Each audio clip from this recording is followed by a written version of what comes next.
जी हाँ स्टूडेंट, आपने बिल्कुल सही देखा और सही सुना। सांद्रता के पद कॉन्सेंट्रेशन टर्म्स, चाहे वो स्टूडेंट क्लास 11 का हो, क्लास 12 का हो, सभी के लिए ये वीडियो बनाई गई है। इस वीडियो में आपका हमने सभी कॉन्सेंट्रेशन टर्म कंप्लीट किया है। भार प्रतिशत हो, चाहे वो आयतन प्रतिशत हो, चाहे वो मोल अंश हो, चाहे मोलरता हो, चाहे वो मोललता हो, इन सभी को हमने आपको अच्छी तरीके से इस वीडियो में समझाया है। और हर एक पर हमने क्या किया है, आपको न्यूमेरिकल्स भी कराया है, जिससे कॉन्सेप्ट के साथ साथ आप न्यूमेरिकल्स को भी सॉल्व करना सीख जाओ।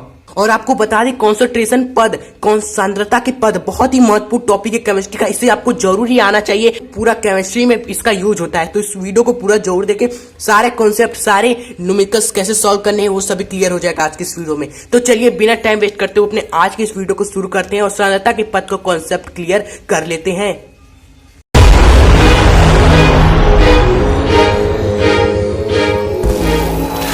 दोस्तों टोटल हम पांच तरह के सांद्रता के पद पढ़ेंगे, जिनमें से तीन सबसे महत्वपूर्ण होगा आपका मोल अंश, मोलरता एवं मोललता। ओके, ये तीन आपके लिए बहुत महत्वपूर्ण होंगे। ओके, और इन तीनों को अच्छे से समझने के लिए जो हम आपको स्टार्टिंग में दो आपको बताएंगे वो है भार प्रतिशत एवं आयतन प्रतिशत। इन दो को हम पढ़ेंगे। ओके, तभी आपको वो तीनों आपको अच्छे तरीके से समझ में आएंगे।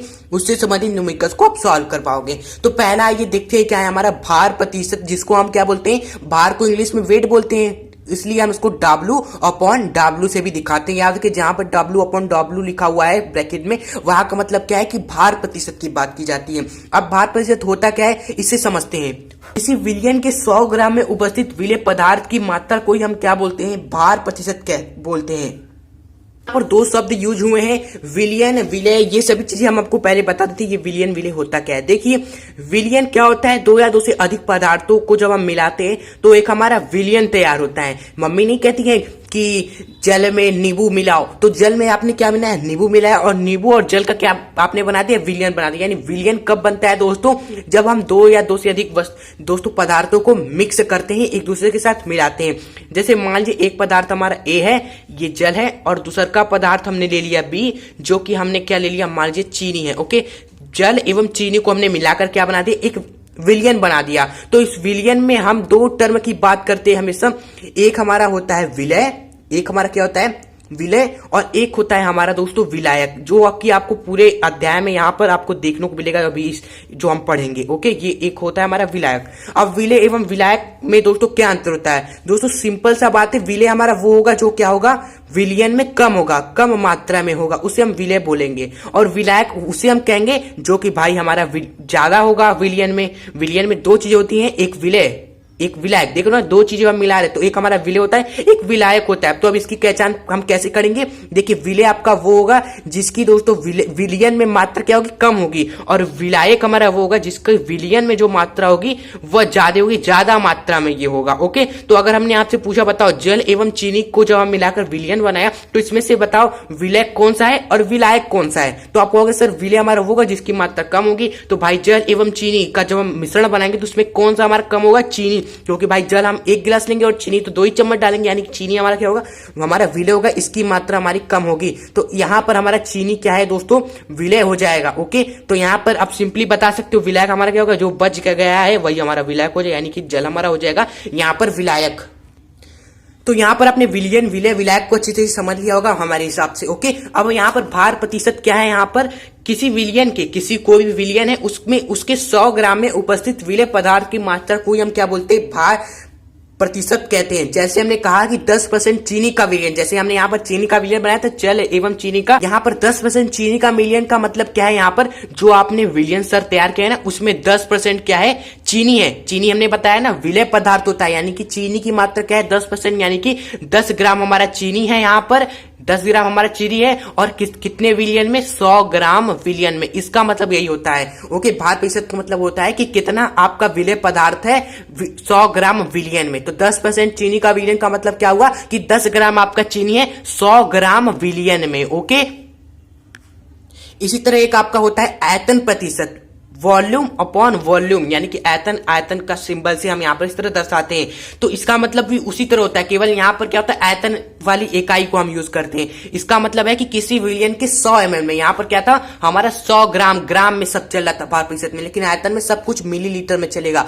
तो आयतन प्रतिशत हम क्या कह देंगे, किसी विलयन के 100 ml में उपस्थित विलेय पदार्थ की आयतन हमारा क्या होगा, आयतन प्रतिशत होगा। जैसे कि हमने एक विलयन तैयार किया अल्कोहल का और एक हमने क्या ले लिया, जल ले लिया। अल्कोहल और एवं जल का क्या तैयार किया, हमने विलयन तैयार किया और कहा कि उसमें 10% आपका क्या है, अल्कोहल है। यानी कि सर आप सीधे कह रहे हो कि जो आपका दोस्तों अल्कोहल है, अल्कोहल वो कितना है फ्रेंड्स, वो आपका 10 ml है। 10 ml है कितना विलियन में दोस्तों, 100 ml विलियन में। यानी कि 100 ml विलियन में आपका अल्कोहल कितना है, 10 ml है। यही 10% आयतन का हमारा आयतन प्रतिशत का मतलब होता है। ये सभी चीजें देखिए, अभी आपको आगे हम क्वेश्चन कराएंगे, उसमें आपको देखिए हेल्प करेंगी, तभी आप क्वेश्चन को सॉल्व कर पाओगे। तो अब आइए स्टार्ट करते हैं।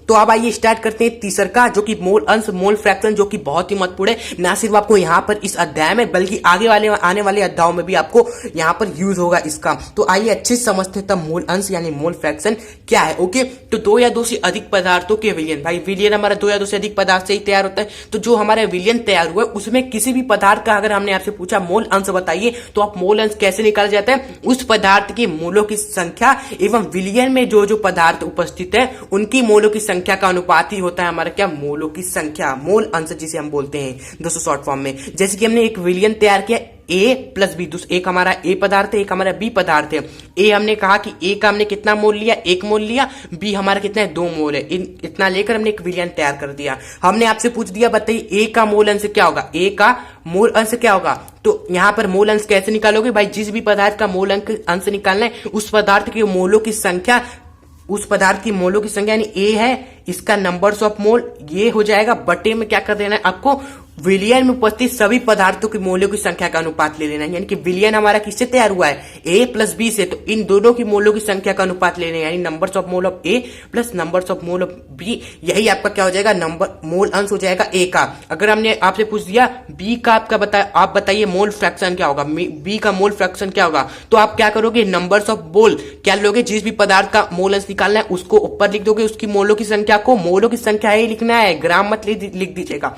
तो यहाँ पर B की मोलों की संख्या NB बटे में विलयन में जो जो पदार्थ है उसकी मोलों की संख्या यानी numbers of mole A plus number of mole B, यही आपका क्या हो जाएगा दोस्तों, उस पदार्थ की मोल अंश हो जाएगा। और जिसको हम क्या किस सिंबल से दिखाते हैं, इस तरह X से दिखाते हैं। अब X हम किस मोल अंश हम किसका निकालने, A का, तो हम इसे क्या लिखेंगे, X से लिखेंगे। यहाँ पर दोस्तों मोल अंश हम निकालने क्या B का, तो इसे हम क्या लिखेंगे, XB लिखेंगे। और एक चीज आपको एनसीईआरटी में दी हुई है कि अगर आप XA को XB में जोड़ दोगे तो आपको क्या मिलेगा, 1 मिलेगा। यानी कि इसका मोल अंश, इसका मोल अंश, इन दोनों का मोल अंश आप निकाल कर जोड़ोगे तो आपको हमेशा 1 मिलेगा। ओके, तो इससे एक क्या चीज पता चली, अगर हमने क्या निकाल लिया, A का मोल अंश निकाल लिया, यहाँ पर A का मोल अंश निकाल लिया, तो B का मोल अंश हमें फॉर्मूला की जरूरत नहीं पड़ेगी, हम बस क्या कर देंगे, 1 में से A के मोल अंश को घटा देंगे तो हमें दूसरे पदार्थ का मोल अंश एटलीस्ट मिल जाएगा, हमें ये भी करना नहीं पड़ेगा। ये चीज XA प्लस XB एक हमारा कैसे होता है आप देख सकते हो इसको, और इसमें जोड़ोगे तो आपको देखोगे एक ही आपको मिलेगा, आप खुद भी दे सकते हो, इसमें कोई बड़ी बात नहीं है। तो आइए अब आपको एक क्वेश्चन कराते हैं जिसमें अभी भी जो हमने आपको पढ़ाया समझाया वो काम आएगा। ओके, तो यहाँ पर क्वेश्चन है 10% W/W, इसका मतलब क्या है, भार प्रतिशत, अभी हमने आपको बताया ना। तो यहाँ पर 10% भार प्रतिशत NOH के जली विलयन में, यानी जल का मतलब क्या है, H2 है यहाँ पर। ओके, जली विलयन में NOH का आपको मोल अंश निकालना है। देखिए मोल अंश निकालने के लिए आपको मोलों की संख्या चाहिए कि नंबर्स ऑफ मोल NOH हमारा कितना है फ्रेंड्स, नंबर्स NaOH का मोल कितना है, यहाँ पर जल भी तो है, यानी कि नंबर्स ऑफ मोल H2 का भी आपको निकालना पड़ेगा, तभी आप क्या निकाल पाओगे, NaOH का मोल अंश निकाल पाओगे। लेकिन हमें जानकारी क्या दी हुई है कि 10% हमारा क्या है, NaOH है, क्या भार प्रतिशत। ओके, तो यहाँ से हम इस वर्ड से हम क्या लिख सकते हैं कि हमारा 10 ग्राम क्या है, हमारा NaOH है हमारा किसमें, 100 ग्राम विलियन में। और विलियन हमारा क्या है, एक NaOH है और एक हमारा जल है भाई, उसी को मिलाकर हमने विलियन बनाया है। यहाँ पर साफ साफ देखने को मिल रहा है कि 10% भार प्रतिशत NaOH के जली विलियन का मतलब ये है कि 10 ग्राम हमारा NaOH है कितना, 100 ग्राम विलियन में, यानी विलियन हमारा क्या है, NaOH प्लस H2। तो अगर हमने आपसे पूछा कि यहाँ पर H2 कितना है भाई, H2 हमारा कितना है, तो आप सिंपली कहोगे भाई जब 10 ग्राम हमारा NaOH है 100 ग्राम विलियन में, तो H2 कितना होगा, 100 माइनस को घटा दो, यानी कि 90 ग्राम आपका क्या है, H2 है। तो यहां से आप नंबर्स ऑफ मोल नहीं निकाल सकते हो, मोलों की संख्या नहीं निकाल सकते हो, तो नंबर्स ऑफ मोल NaOH हमारा क्या हो जाएगा दोस्तों, यहाँ पर यहाँ पर कितना ग्राम है हमारा NaOH, हमारा 10 ग्राम है। और इसका मोलर मास, इसका दोस्तों अणु भार क्या नीचे लगा दोगे, डिवाइड कर दोगे तो मोलों की संख्या मिल जाएगी। तो NaOH का अणु भार क्या हो जाएगा, सोडियम का हमारा 23 होता है यहाँ पर, ऑक्सीजन का 16 होता है, हाइड्रोजन का 1 होता है। ओके, तो यहाँ पर हम जोड़ेंगे इन तीनों को, अणु भार NaOH का क्या मिल जाएगा, 40 ग्राम मिल जाएगा। तो 40 से यहाँ पर अणु भार से हम डिवाइड कर देंगे जो हमें भार दिया हुआ है, तो हमें नंबर्स ऑफ मोल मिल जाएंगे। तो सिंपली आपका 0.25 आया। अब हम नंबर्स ऑफ मोल H2 का भी निकाल लेते हैं। क्या हो जाएगा भाई, H2 कितना ग्राम है, दिया गया भार है हमारा 90, और यहाँ पर H2O का अणु भार कितना हो जाएगा। तो H2O का अणु भार निकालने के लिए भाई बहुत आसान है। H2 हमारा हाइड्रोजन कितना है यहाँ पर 2 बार, यानी 1 गुणे 2, प्लस का ऑक्सीजन है हमारा 16 ग्राम का होता है, 16 होता है इसका परमाणु भार। तो सिंपली अणु भार क्या आ जाएगा, 18 आ जाएगा। तो 18 से डिवाइड कर देंगे, यहाँ पर H2 कितना आ जाएगा तब हमारा 18 पंजे 90। ओके, तो ये हो गया हमारा सोडियम हाइड्रोक्साइड NaOH का मोलों की संख्या हमारी निकाली 0.25, और जल का हमारा नंबर्स ऑफ मोल कितने 5। तो यहाँ पर NaOH का मोल अंश हमें निकालना है, तो यहाँ पर निकाले थे। तो NaOH का मोल अंश क्या हो जाएगा, NaOH का मोलों की संख्या हम ऊपर लिखेंगे। ओके, ऊपर लिखेंगे और बटे में डिवाइड कर देंगे इन दोनों की मोलों की संख्या को। ओके,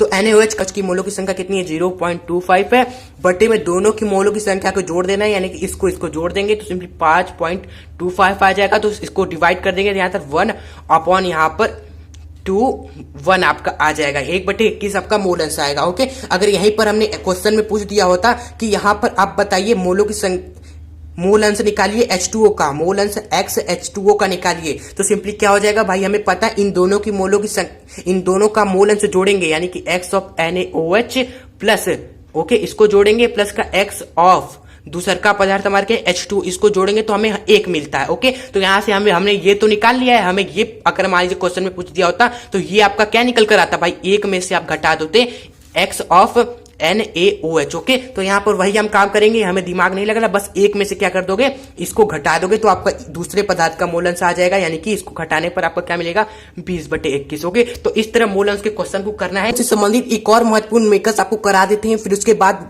अगला टॉपिक पढ़ते हैं मोलरता को। ओके, तो इस मेकर को आइए देख लेते हैं। कहा गया है कि 0.4 ग्राम NaOH व 9.8 ग्राम H2SO4 को हमने 14.4 ग्राम जल में विलय करके एक विलयन तैयार किया है। देख रहे हैं, इस विलयन में जो बना है उसमें 3 चीजें हैं, एक NaOH है, H2SO4 है और जल है, 3 चीजें हैं। ओके, याद रखिएगा, तैयार किया गया। तो हमें पूछा गया ये कि जो हमारा प्राप्त विलयन है उसमें NaOH व H2SO4 का मोल अंश निकालना है, और मोल अंश निकालने में तो आप माहिर होगे। अगर हमें मोल अंश निकालना है NaOH का, ओके, तो हम क्या करेंगे, उसकी मोलों की संख्या ऊपर रखेंगे। ओके, तो इसकी मोलों की संख्या ऊपर रखेंगे, और बटे में भाई विलयन में जो जो चीज है उन बटे में हम क्या कर देंगे फ्रेंड्स, विलयन में जो जो भी चीज है उन सभी की मोलों की संख्या को जोड़ के डिवाइड कर देंगे, तो मोल अंश आ जाएगा हमारा X NaOH का हमारा। तो देखिए हमें क्या करना होगा, सबसे पहले तो मोलों की संख्या निकाल लोगे, जबकि हमें मोलों की संख्या नहीं दी हुई, हमें ग्राम दिया हुआ है, कितना ग्राम ये है, इतना ग्राम ये है, इतना ग्राम जल है। तो आइए पहले हम मोलों की संख्या निकालें। तो अगर मोलों की संख्या NaOH का निकालेंगे तो हमने आपको सिखाया है क्या है कि मोलों की संख्या निकालने के लिए जो हमें दिया गया भार है क्या है, 0.4 है, और बटे में अणु भार से हम डिवाइड कर देते हैं। तो NaOH का हम अणु भार निकालेंगे तो क्या होगा, सोडियम का आप सभी को पता है क्या होता है, 23 होता है, ऑक्सीजन का 16, हाइड्रोजन का एक क्या है 40 है। तो 40 से डिवाइड कर देते हैं तो क्या निकल कर आएगा, 0.1 मोल आपका आएगा। अगर हम नंबर ऑफ मोल निकालेंगे H2SO4 का तो क्या होगा, इसका ग्राम कितना दिया हुआ है, 9.8 है, और इसका अणु भार आप निकालेंगे तो 98 आएगा। ओके, तो क्या निकल कर आया, इसकी नंबर्स ऑफ मोल 0.1 निकल कर आया। उसके बाद हम नंबर्स ऑफ मोल, हमें जल का भी तो निकालना है, तो आइए ये भी निकाल लेते, ज्यादा कुछ नहीं करना है, बस नंबर्स ऑफ मोल आपको निकालना है बस। तो कितना हमारा जल है, 14.4 ग्राम है, यानी 14.4 है, और जल का अणु भार निकालेंगे तो हाइड्रोजन का क्या होता है, हाइड्रोजन का 1 ग्राम होता है, लेकिन 2 हाइड्रोजन गुणे 2 करेंगे प्लस ऑक्सीजन का 16, तो क्या निकल कर आया फ्रेंड्स, आपका 18 निकल कर आया। तो 18 से यहाँ से डिवाइड करेंगे तो देखेंगे डिवाइड करने पर 0.8 आएगा फ्रेंड्स। बस नंबर्स ऑफ मोल आ गए। आइए फटाक से हम निकाल लेते हैं। पहले हम NaOH का मोल अंश निकालेंगे, तो NaOH का मोल अंश निकालेंगे, NaOH की मोलों की संख्या कितनी है उसको ऊपर रखेंगे 0.1, और बटे में सबकी मोलों की संख्या को जोड़ देंगे। तो सबकी मोलों की संख्या NaOH का हो गया, एक हमारा H2SO4 का हो गया, एक हमारा H2O का हो गया, इसकी भी मोलों की संख्या 0.8। ओके, तो क्या निकल गया 0.1 अपॉन ये आपका क्या बन जाएगा फ्रेंड्स, 1 बन जाएगा, यानी कि आपकी मोल अंश क्या निकल कर आया फ्रेंड, 0.1 निकल कर आया NaOH का फ्रेंड्स। ओके, अब हमसे पूछा है मोल अंश H2SO4 का भी पूछा है। ओके, तो इसकी मोलों की संख्या रखेंगे तो H2SO4 की मोलों की संख्या क्या है 0.1, इसका भी इसको ऊपर रखेंगे और बटे में इन तीनों को जोड़ के लिख देंगे 0.1 प्लस 0.2 0.1 फिर 0.8, इन सभी को हमने जोड़कर नीचे रखा तो फिर से भी दोस्तों आपका 0.1 निकल कर आ जाएगा। ओके फ्रेंड्स, अगर मान लीजिए क्वेश्चन में पूछ दिया होता कि H2O का निकालिए मोल अंश, तो क्या करते, एक में से क्या कर देते, इन दोनों को घटा देते, एक में से इन दोनों को घटाएंगे 0.1 माइनस 0.1 बराबर 0.8 निकल कर आ जाएगा दोस्तों मोल अंश H2O का। ओके फ्रेंड्स, तो इस तरह दोस्तों मोल अंश के क्वेश्चन करना है। ज्यादा जरूरी क्या है, नंबर्स ऑफ मोल निकालना, फिर उसके बाद मोल अंश निकालना आसान हो जाता है फ्रेंड्स। आइए अब हम आगे बढ़ते हैं और क्या पढ़ते हैं, मोलरता को अच्छी तरीके से, और मोलरता को जो कि बहुत ही महत्वपूर्ण है दोस्तों, उसको मिस मत करिएगा। ओके, तो चलिए शुरू करते हैं। को शेट ठोक दीजिए, महाकाल का धमाके लाकर शेट ठोक दीजिए, 5,000 लौटे दिख जाना चाहिए। ये 4,000 के लिए मैं यहाँ पे नहीं खड़ा हूं। तो दोस्तों सबसे पहले हम देखते हैं कि ये मोलरता, जिसे इंग्लिश में मोलैरिटी कहते हैं, वो क्या होती है, उसे अच्छे समझते हैं। दोस्तों बहुत ही सिंपल है इसको समझना। मोलरता दोस्तों किसे कहते हैं, किसी विलयन में 1 लीटर में उपस्थित विलय के मोलों की संख्या को मोलरता कहते हैं। दोस्तों कोई भी विलयन हमारी दो चीजों से मिलकर बना होता है, एक विलय एक विलायक से मिलकर बना होता है। तो मोलरता को भी आप अच्छे समझ लीजिए कि किसी भी विलयन के 1 लीटर में दोस्तों विलय के जितने मोलों की संख्या होगी वही हमारी क्या होती है, मोलरता कहलाती है। यानी मोलरता क्या होती है, किसी भी विलयन में विलय के मोलों की संख्या, और विलयन कितना होना चाहिए दोस्तों, विलयन का आयतन 1 लीटर होना चाहिए, लीटर में होना चाहिए विलयन का आयतन। तो मोलरता का फॉर्मूला क्या निकल कर आया, विलय की मोलों की संख्या बटे विलयन का आयतन है लीटर में। अब दोस्तों आपको प्रश्न में क्या जो आयतन दिया होगा विलयन का, वो लीटर में नहीं दिया होगा, ज्यादातर दोस्तों प्रश्नों में आपको मिलीलीटर में दिया होगा। तो मिलीलीटर में जब हमारा होगा आयतन तो हम कैसे निकालेंगे, डायरेक्ट फार्मूला देख लेते हैं। वैसे तो यहाँ पर विलय की मोलों की संख्या किसके बराबर होगी, मोलों की संख्या आपको निकालने आनी चाहिए दोस्तों। मोलों की संख्या हमारी दिया गया भार बटे अणु भार होता है, तो यहाँ विलय में मोलों की संख्या किसके बराबर हो जाएगी, विलय की का दिया गया भार बटे विलय पदार्थ का अणु भार इंटू, जब आप मिलीलीटर में आयतन को लिखोगे तो वहां पर आपको 1000 से ऊपर मल्टीप्लाई कर देना और बटे में विलयन का आयतन मिलीलीटर में। क्यों, क्योंकि जब आप मिलीलीटर में आयतन लिखोगे यहाँ पर दोस्तों, तो उसे लीटर में चेंज करने के लिए 1000 से तो डिवाइड करोगे ना, तो वही 1000 जो आप डिवाइड कर रहे हो वो ऊपर जाके मल्टीप्लाई हो जाएगा। तो नया फॉर्मूला क्या बना, मोलरता बराबर विलय का दिया गया भार बटे विलय पदार्थ का अणु भार, मल्टीप्लाई कर देना है 1000 से और बटे में विलय का आयतन मिलीलीटर में रहेगा। तो सिंपली मोलरता का यही फॉर्मूला आप अच्छे से याद कर लीजिए। इस फॉर्मूला का डायरेक्ट यूज करके आप क्वेश्चन को हल कर सकते हैं। बशर्ते दोस्तों आपको ये याद रखना है कि आपको विलयन का आयतन लिखना है। कितने बच्चे मिस्टेक करके विलयन का भार लिख देते हैं, लेकिन विलयन का आपको आयतन लिखना है। ये बात ध्यान रखिएगा, आगे प्रश्न में आपको काम देगा।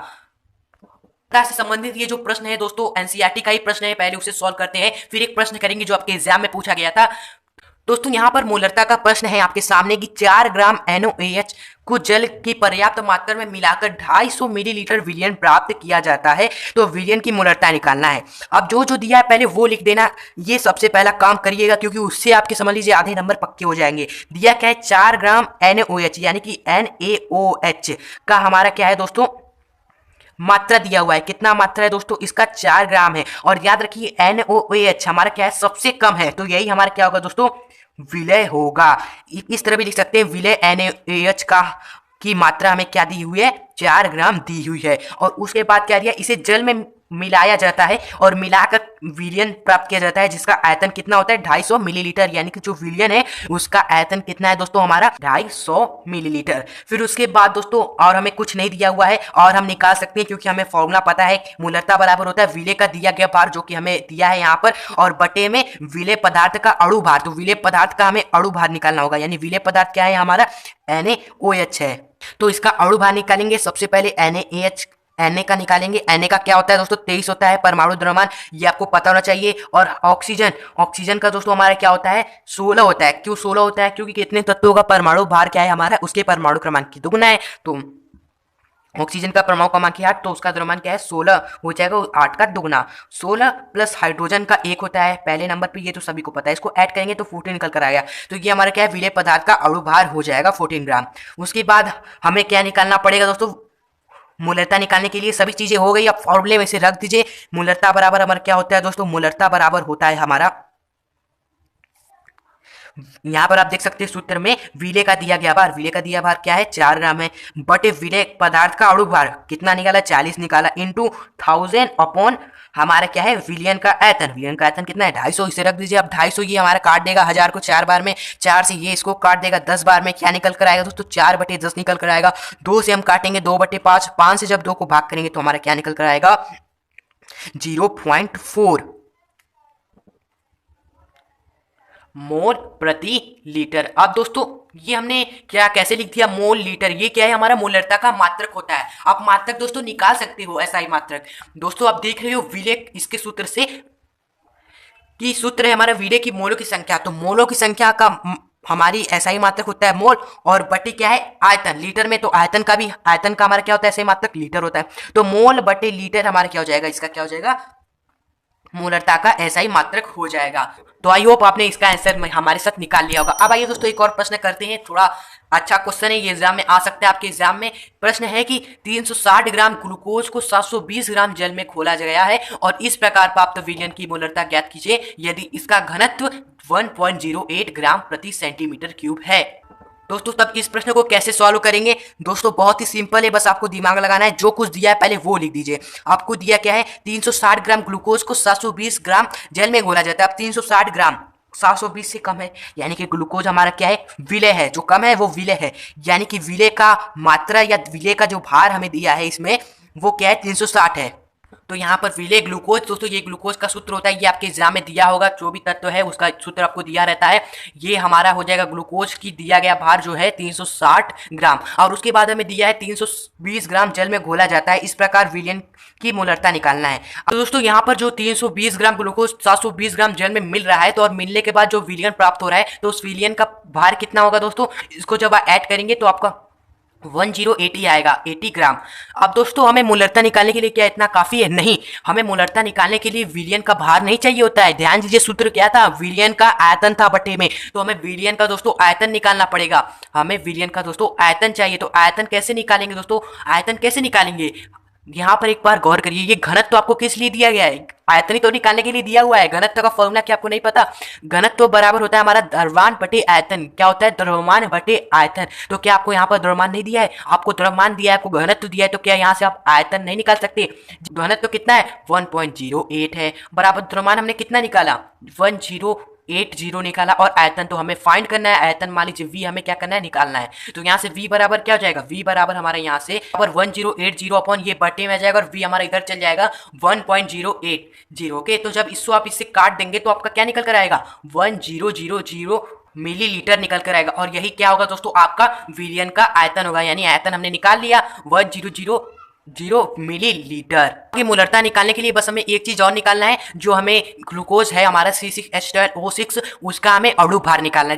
जैसा कि आपको पता है मोलरता के सूत्र में हमारा विलेय का जो है हमारा घुल रहा है उसका अणु भार भी होता है। तो यहाँ से दोस्तों हम विलेय का अणु भार निकाल सकते हैं, विलेय C6H12O6, तो C6 यानी कार्बन हमारा 12 होता है, लेकिन है कितना 6, तो 12 गुणे 6, प्लस हाइड्रोजन का 1 होता है कितना 12 है, 1 गुणे 12, प्लस ऑक्सीजन का 16 होता है, लेकिन है कितना 6 होता है, 6 लिख दिया। ओके, इसको जब सॉल्व करेंगे 72 प्लस 12 प्लस आपका कितना हो जाएगा 96, इसको ऐड करेंगे तो 180 क्या हो जाएगा आपके विलेय का अणु भार निकल कर आ गया। अब हम मोलरता आसानी से निकाल सकते हैं। दोस्तों हमें सभी चीजें पता चल गई है, तो हम मोलरता आसानी से निकाल सकते हैं। मोलरता का सूत्र सभी को पता है, क्या होता है दिया गया द्रव्यमान, यानी जो दिया गया है विलेय का द्रव्यमान 360 वो, और बटे में पदार्थ का अणु भार, तो विलेय पदार्थ का अणु भार दोस्तों अभी हमने निकाला कितना आया 180 आया वो, और मल्टीप्लाई कर देना है दोस्तों 1000 का, और बटे में दोस्तों आ जाएगा हमारा विलयन का आयतन। तो विलयन का आयतन हमने घनत्व के फॉर्मूले से निकाला है, क्या निकल कर आया था 1000 मिलीलीटर, तो 1000 यहाँ पर लिख देते हैं, तो 1000 से 1000 सिंपली कट जाएगा, 180 से 360 जाएगा 2 बार में, यानी कि 2 मोल हमारा क्या निकल कर आया, यानी कि 2 हमारा क्या निकल कर आया पूरे विलयन की मोलरता निकल कर आ गई। दोस्तों इस तरह के भी सवाल बन सकते हैं जिनमें आपको दोस्तों आयतन निकालना पड़ जाए, आपको दिया गया का क्या हो दोस्तों भार दिया हो विलयन का। अब दोस्तों पढ़ते हैं मोलरता को। मोलरता क्या होती है दोस्तों, मोलरता एवं मोलरता में ज्यादा डिफरेंस नहीं होता है, बस केवल एक चीज का डिफरेंस होता है कि उसमें जो आयतन होता है यहाँ पर वो भार होता है, और उसमें जो विलयन में आयतन होता है यहाँ पर विलायक में आयतन होता है। तो आइए देखते हैं क्या है इसका परिभाषा की, यह 1 किलो विलायक में उपस्थित मोलों की संख्या विलेय पदार्थ की मोलरता कहलाती है। मोलरता में हमने क्या देखा था, मोलरता में याद करिए कि 1 लीटर विलयन के, दोस्तों यहाँ पर विलायक है ना, वहां पर 1 लीटर विलयन में उपस्थित विलेय पदार्थ की मोलों की संख्या थी, लेकिन यहाँ पर 1 किलो विलायक में वहां पर विलयन था, यहाँ पर विलायक में उपस्थित मोलों की संख्या विलय पदार्थ की क्या है, मोललता कहलाती है। अब मोललता का सूत्र निकाल लीजिए, जिस तरह मोललता का निकाला था कि विलय पदार्थ में मोलों की संख्या तो कॉमन रहेगी, और बटे में जो हमारा रहेगा वो विलयन का आयतन नहीं, यहाँ पर विलायक का द्रव्यमान रहेगा, यहाँ पर द्रव्यमान रहेगा केजी में, जिस तरह वहां लीटर में था यहाँ पर केजी में होगा। और दोस्तों मोललता को स्मॉल एम से डिनोट करते हैं और मोललता को कैपिटल एम से। यहाँ पर तो हमारा इसको और ओपन कर जब फॉर्मूले को लिखेंगे तो एम स्मॉल एम बराबर क्या हो जाएगा, विलय पदार्थ की मोलों की संख्या, और जब हम किलो को ग्राम में कन्वर्ट करेंगे तो ऊपर अब 1000 से मल्टीप्लाई हो जाएगा, क्योंकि आपको क्वेश्चंस में ग्राम में दिया होगा द्रव्यमान विलायक का, तो यहाँ पर ये फॉर्मूला आपको काम देगा। और यहाँ पर इसको और ओपन करेंगे, मोलों की संख्या लिखेंगे तो m बराबर विलय पदार्थ की मोलों की संख्या क्या होगी, विलय पदार्थ का दिया गया भार बटे विलय पदार्थ का अणु भार मल्टीप्लाई बाई 100 अपॉन में विलायक का द्रव्यमान ग्राम में। ये फॉर्मूला आपका फाइनली बनेगा। इस फॉर्मूले को आपको याद कर लेना, जिस तरह आपने मोललता का फॉर्मूला याद किया था, इस तरह इस मोललता के फॉर्मूले को याद कीजिए। इस फॉर्मूले को डायरेक्ट यूज करके हम आंसर निकालेंगे कई सारे क्वेश्चंस का। दोस्तों मोललता से संबंधित एक पहला प्रश्न है कि विलयन की मोललता हमें गणना करनी है, जबकि हमें दिया क्या है 440 ग्राम विलायक में 20 ग्राम NaOH घुला है। यहाँ पर देखिए 20 ग्राम 440 ग्राम से छोटा है, यानी कि सिंपली यहाँ पर देखने में लग रहा है कि ये जो 20 ग्राम NaOH है वो क्या है, हमारा विलय है। तो और जो हमें दिया है वो लिख लेते हैं, हमें विलय पता चल गया, यानी कि विलय NaOH का हमें द्रव्यमान दिया हुआ है, दिया जो भार है हमें 20 ग्राम है। ओके, और उसके बाद दोस्तों देखिए हमें विलायक का भी द्रव्यमान चाहिए निकालने के लिए, क्योंकि बटे में तो विलायक का द्रव्यमान ही रहेगा ना। तो यहाँ पर विलायक पहचान लेते कौन है, यहाँ पर सिंपली लिखा है 440 ग्राम विलायक, तो यहाँ पर विलायक का हमारा भार या द्रव्यमान कितना है, 440 ग्राम हो जाएगा। और उसके बाद दोस्तों हम NaOH का अणु भार भी निकालना पड़ेगा, क्योंकि मोलों की संख्या लिखनी है ना विलय की, तो विलय का अणु भार निकाल लेते हैं।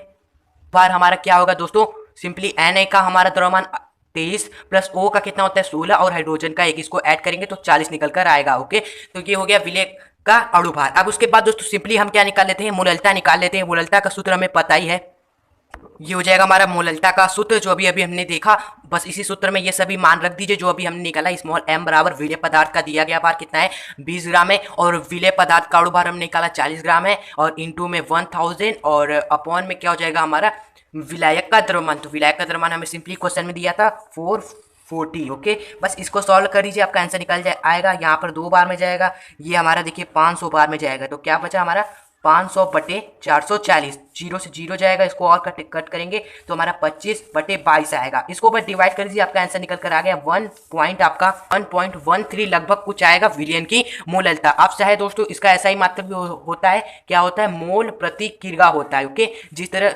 मोललता का हमारा ऐसा ही मात्रक था मोल प्रति लीटर, क्योंकि बटे में हमारा क्या था दोस्तों फॉर्मूले में उसके विलयन का आयतन था लीटर में। तो और इस वाले फॉर्मूले में आप देखेंगे तो बटे में हमारा क्या है, विलायक का द्रव्यमान है केजी में, तो इसलिए मोल प्रति किग्रा इसका हो गया और उसका हमारा क्या था, मोल प्रति लीटर था। तो ये हो गया पहला क्वेश्चन। आइए एक और क्वेश्चन देखते हैं इसी टॉपिक का।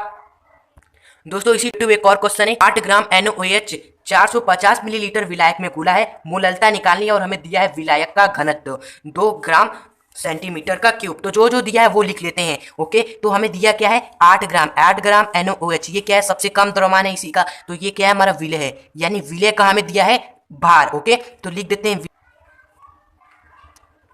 फिर उसके बाद दोस्तों दिया हमें 450 मिलीलीटर विलायक में घुला, यानी कि विलायक का हमें आयतन दिया हुआ है, वो लिख लेते हैं मिलीलीटर, और लीटर हमारा क्या दिखाता है, आयतन ही दिखाता है। ओके, तो विलायक का हमें आयतन दिया है तो 50 मिलीलीटर, और हमें क्या दिया हुआ है दोस्तों, विलायक का घनत्व दिया हुआ है, यानी कि इसे भी लिख लेते हैं विलायक क्यूब दिया हुआ है। ओके, आप देखिए दोस्तों हमें इसका अणु भार भी निकालना पड़ेगा, क्योंकि आपको पता है मोलों की संख्या निकालने के लिए विलय का अणु भार भी चाहिए, यानी विलय NaOH का भी हम लिखते हैं अणु भार, क्योंकि आपको पता है विलय NaOH का अणु भार हम निकालेंगे। तो दोस्तों यहाँ पर भी हमने पहले भी निकाला था, इसका क्या निकल कर आया था दोस्तों, हमारा 40 निकल कर आया था। तो 40 हमें पता ही, लिख देते हैं, आप खुद भी निकाल सकते हो एक बार दोबारा।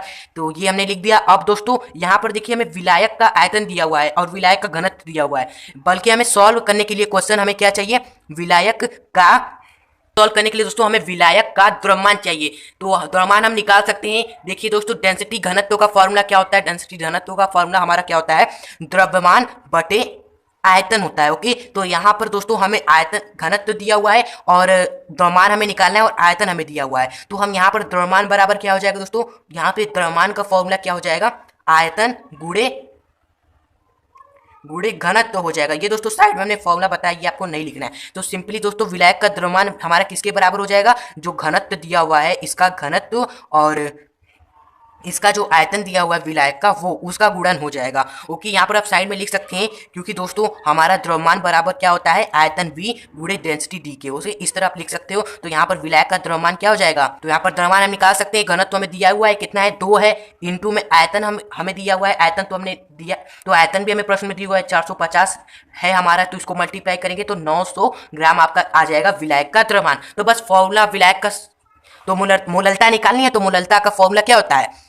ये आपके स्क्रीन पर है उसका फॉर्मूला। तो उसका फॉर्मूला से देखिए, यहाँ पर विलायक का दिया गया, विलय का दिया गया भार 8, ओके, बटे में विलय का हमारा क्या है, अणु भार कितना निकाला, 40 NaOH का अणु भार इंटू में 1000 अपॉन में हमारा विलायक का द्रव्यमान ग्राम में, तो 900 हमने यहाँ पर लिख दिया बटे में। जो आप फॉर्मूले में देख रहे हो वही हमने किया है। 8 से हमारा जाएगा, सिंपली सॉल्व करेंगे 5 बार में, 5 से हमारा जाएगा सिंपली हमारे 200 बार में।